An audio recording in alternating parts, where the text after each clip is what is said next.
Oi, tudo bem? Para quem ainda não me conhece, meu nome é Isabela Lípio e nós estamos no nosso segundo vídeo do canal Em Direção a Cristo. E o tema de hoje é um tema muito importante e também muito debatido e é como lidar com os nãos de Deus. E eu acho esse tema muito importante porque muitas vezes a gente não sabe lidar nem com os nãos das pessoas ao nosso redor, dos nossos pais e de outras figuras de autoridade. E eu, particularmente, sou uma pessoa que nunca lidei muito bem com essa palavra. Nunca lidei muito bem com os nãos, que tanto na minha adolescência, quando os meus pais me falavam não, ou os meus amigos, ou qualquer figura de autoridade. Então eu nunca lidei muito bem com nãos. Mas foi algo que no decorrer da minha vida, no decorrer da minha caminhada cristã, eu tive que aprender a lidar, eu tive que amadurecer nesse sentido. Então o estudo de hoje vai ser pautado nisso. Como que nós podemos lidar com as frustrações tanto da vida quanto das pessoas ao nosso redor, como, principalmente, com as do alto. Como que nós podemos lidar com os nãos vindos de Deus, de uma forma saudável e pautada na palavra. Para o estudo de hoje, eu vou me basear em Êxodo capítulo 4. Não possui um versículo específico, mas assim, todo o contexto. Então, eu aconselho que aí na sua casa você separe aí 1 ou 2 minutinhos, é o máximo que você vai levar, para ler Êxodo capítulo 4. Então, o que está acontecendo nesse contexto? O contexto, alguns capítulos anteriores, Deus havia chamado Moisés para o seu objetivo, para o seu chamado. E qual chamado era o chamado de Moisés? Era de voltar para a terra do Egito e resgatar o povo judeu. Resgatar o povo judeu e hebreu da escravidão que eles sofriam ali no Egito.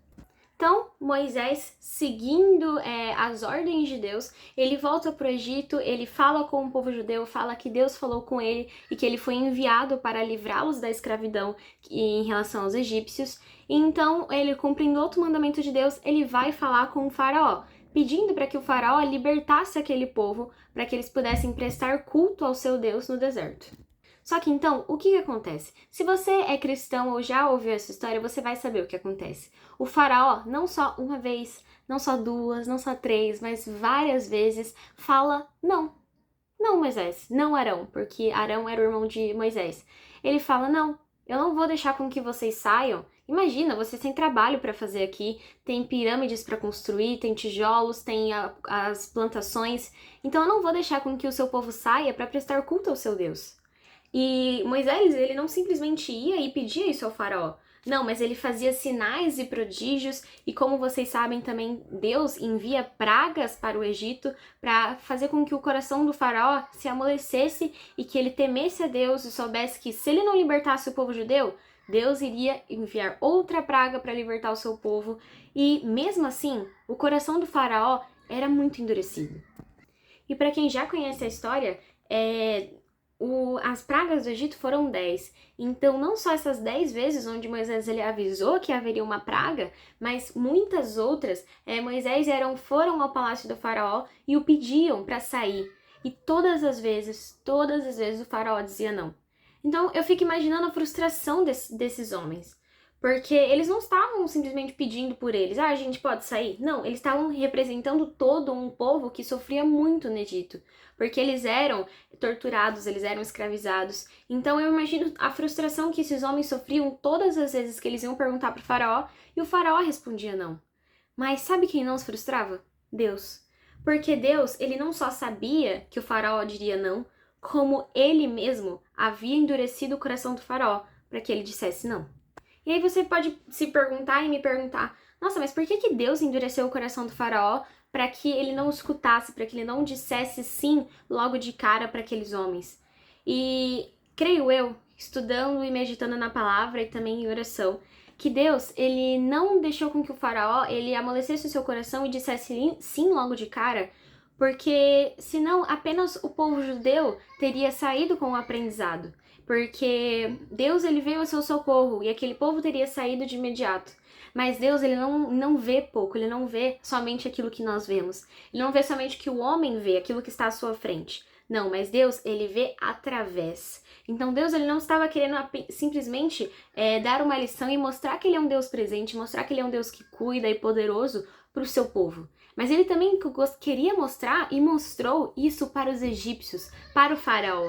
Porque naquela época e até hoje muitos líderes acham que eles são Deus, acham que eles são invencíveis e que nada pode atingi-los. E o faraó naquela época era dessa forma. Então Deus, ele não queria simplesmente mostrar para o faraó que na verdade ele é o Todo-Poderoso, que Deus é o Todo-Poderoso. Mas ele queria mostrar também que ele é o Senhor do seu povo. Então, Deus ele não olhava apenas para o povo judeu, mas ele também olhava para o povo egípcio. Ele queria mostrar para esses dois povos que ele é Deus. Então Deus, ele já sabia que o faraó iria recusar aqueles homens, iria dizer não pelo menos 10 vezes. E por mais que esses homens eles possam ter se frustrado essas 10 vezes, o que para aqueles homens eram nãos repetidos, o que para aqueles homens eram não, para Deus era simplesmente parte do processo. Então é isso que aqueles homens aprenderam e que nós podemos aprender hoje também. Porque muitas vezes nós recebemos um não de Deus, não porque aquilo ali não nos cabe, não porque aquilo que nós pedimos não vai ser nosso. Às vezes realmente não vai ser. Mas às vezes Deus simplesmente está dizendo, ainda não é tempo. Ainda não é hora de você conseguir aquele emprego, de você conseguir aquela vaga na universidade, de você conseguir alguma coisa. Porque Deus, ele não trabalha simplesmente nos concedendo algo. Muito pelo contrário, ele nos prepara para aquilo. Então, nesse tempo que ele está nos preparando e nós estamos no processo, Deus ele não vai entregar aquilo que nós estamos pedindo ainda, porque ainda não é tempo. Então, assim como ainda não era tempo de o seu povo ser liberto, de o faraó ter o seu coração amolecido, às vezes para nós também ainda não é tempo de conquistar ou de conseguir algo que nós temos pedido para Deus e ele tem nos dito não. E como então que a gente vai conseguir identificar isso? Como que a gente sabe que Deus ele está nos dizendo não? E como também a gente sabe que a gente vai ter que esperar e nós temos que esperar nele e aguardar a sua resposta? E a resposta é simples: intimidade. Quando nós temos intimidade com Deus, nós sabemos discernir aquilo que ele está nos falando. E outra coisa muito importante, além de discernir, a gente também vai conseguir não desistir, não deixar para lá, não deixar de lado. Porque Moisés e Arão, que iam falar com o faraó, eles ouviam esses nãos pessoalmente, eles se frustravam, mas eles não desistiam, eles não paravam de tentar, eles não se revoltavam contra Deus e nem deixavam de fazer a sua vontade, porque eles sabiam que em algum momento Deus iria tirá-los de lá, que em algum momento o faraó não teria escolha. E eles sabiam isso porque eles tinham intimidade com Deus, e muita intimidade, que aqueles homens falavam com Deus e Deus respondia a eles. Eles ouviam a voz de Deus, eles discerniam a voz de Deus da voz da multidão. Eles sabiam que Deus estava com eles e que era simplesmente questão de tempo.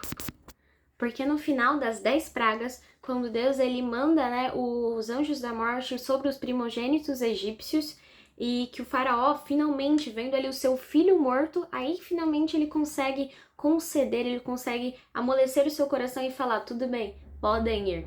Somente depois de 10 pragas.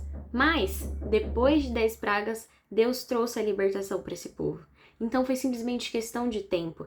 E depois que aconteceu tudo isso, e que o faraó simplesmente disse sim, e que o seu povo pôde ir embora, não só o seu povo comemorou e vibrou, e foi todo o caminho no deserto louvando e adorando o Senhor, como também os egípcios aprenderam uma lição, que o Deus de Israel era o único Deus. Então, muitas vezes nas nossas vidas, a gente não consegue entender e não consegue obedecer e não consegue não se frustrar com os nãos de Deus porque a gente não tem intimidade suficiente com Ele para entender de que se Ele ainda não nos deu algo ou se Ele não nos deu algo, é porque Ele tem algo muito maior planejado. E isso é muito difícil de entender, porque nós precisamos confiar. E às vezes isso é um desafio muito grande para nós. Mas fica o convite e o desafio para que todos nós, nós, não só vocês aí, mas eu também, a gente cresça cada vez mais em intimidade com Deus. Porque quando nós crescemos em intimidade com Ele, nós entendemos e nós constatamos que aquilo que Ele tem para nós é infinitamente mais. É infinitamente mais do que a gente pensa, é muito mais do que a gente imagina e melhor do que tudo aquilo que a gente planejava. Então, os nãos de Deus, eles não são em vão. Mas eles muitas vezes, e praticamente todas elas servem para nos ensinar uma lição ou porque Deus tem algo muito melhor e maior. Beijo, gente! Esse foi o vídeo de hoje. Espero de verdade que Deus possa ter tocado grandemente na vida de vocês, assim como Ele tocou na minha. Que Ele possa ir trabalhando esse aspecto em vocês, assim como Ele vem trabalhando em mim. E apesar de ter sido um vídeo curto, eu acredito que foi de grande ensinamento pra vocês e pra mim também. Beijos, até o próximo vídeo. Se esse vídeo tocou no seu coração, por favor, não se esqueça de curtir e também, se você ainda não for inscrito, se inscrever e ativar o sininho. Beijos, até o próximo vídeo.